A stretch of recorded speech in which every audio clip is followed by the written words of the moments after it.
Ladies and gentlemen, let us discuss the newest piece of news concerning EA.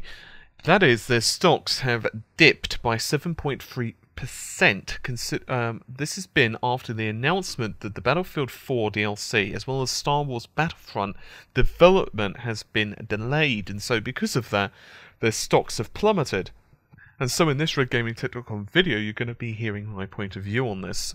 But first, let us give you the whole news. So according to a website known as Seeking Alpha, the stock is down 7.3%, and, well, investors are not happy bunnies. So right now, Battlefield 4 and premium services retail at about $50 US. And it allows early access to the DLCs, and Seeking Alpha are saying that this is without healthy sales right now. Considering, if you will, just how well the title's been doing, it may seem strange that, well, stocks are going down. However, DICE have said that they're going to put everything else on hold.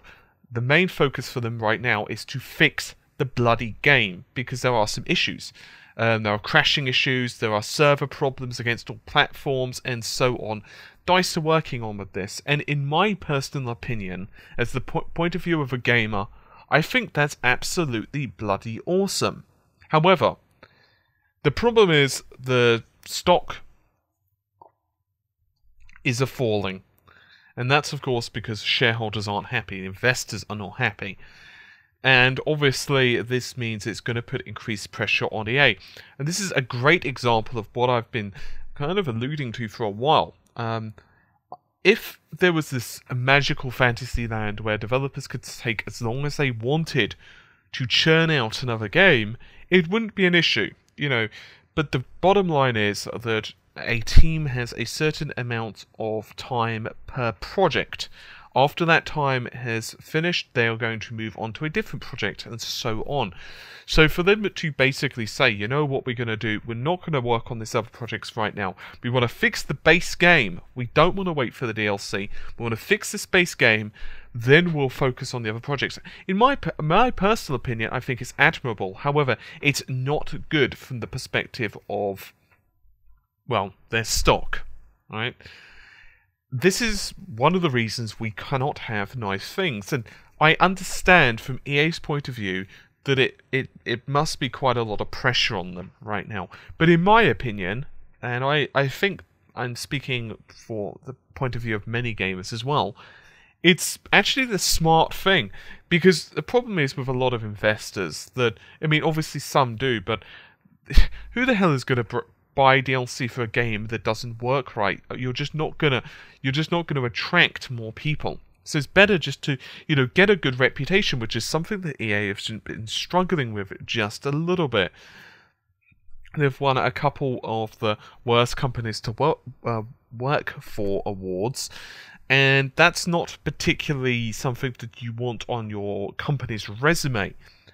So it's a lot of pressure on EA for them to just let DICE do their thing, to say, you know what, complete the game, make it work great, then we'll focus on the DLC. Because in my opinion, considering as well that Battlefield 4 and Call of Duty Ghosts are in such a rivalry right now, in actuality BF4, I would say from the goodwill perspective of the gamers, which is something that you can never ever undermine. It's extremely important because goodwill can get you a hell of a lot of sales.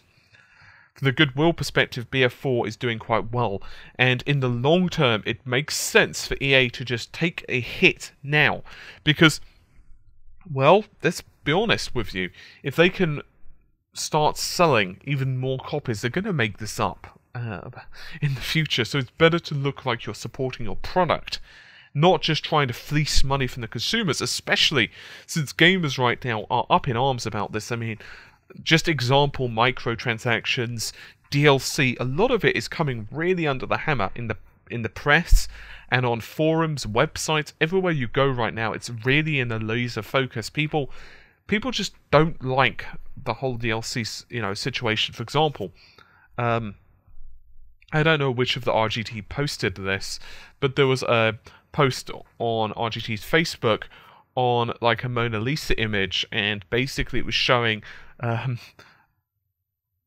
a rather entertaining breakdown of what the Mona Lisa would be sold as a retail game back, say, 10 years ago versus now. And of course it was being a little bit whimsical, but people really do feel like that. People really do feel that microtransactions, DLC, are actually taking a lot of the content of the game from the first release. It's very difficult not to feel like that when the reality is certain titles, not all titles with DLC, but certain titles, I mean, for the love of God, on the release, you have costume packs.